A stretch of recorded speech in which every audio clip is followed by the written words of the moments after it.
So, a lot of people are talking about this recent announcement from Japan. You've probably heard the story already. Japan has designated 4 of its cities to be the hometowns of Africans from 4 countries: Nigeria, Tanzania, Ghana, and Mozambique.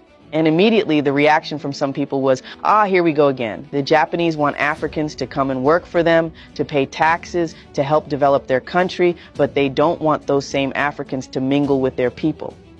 Japan is facing a massive crisis. It's facing a massive crisis of lack of population growth. So hospitals and schools have been closing in Japan for the last so many years. The biggest crisis they have right now is that they have a very large aging population, and now they are realizing that they have to open the doors for Africans, but they don't want the Africans to be mixing with the Japanese people, so they have created and assigned 4 cities that will become the hometowns for Africans. It makes me laugh because, like, what is it about Africans that, you know what? Yeah, we Africans should just refuse to be treated this way.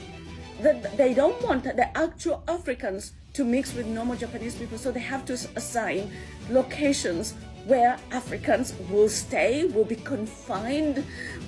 Some even said this is Japan's clever way of creating little African zones, like putting people in separate corners, just to use their labor, but keep them apart from society.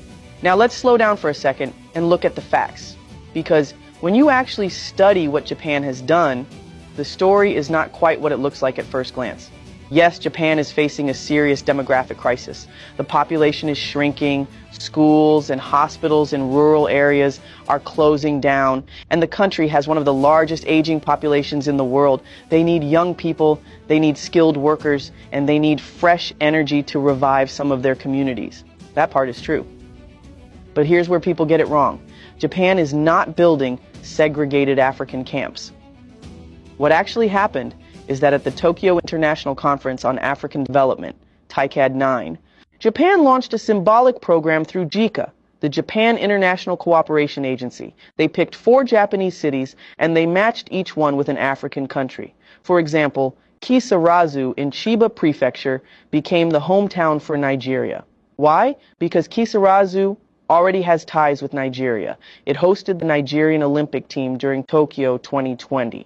That bond was there already, and now they want to build on it. Nagai in Yamagata Prefecture was linked with Tanzania. Nagai is a small city that has been struggling with depopulation, and through this initiative, it will host Tanzanian workers and students, helping both the city and the people of Tanzania. Sanjo in Niigata Prefecture was chosen for Ghana.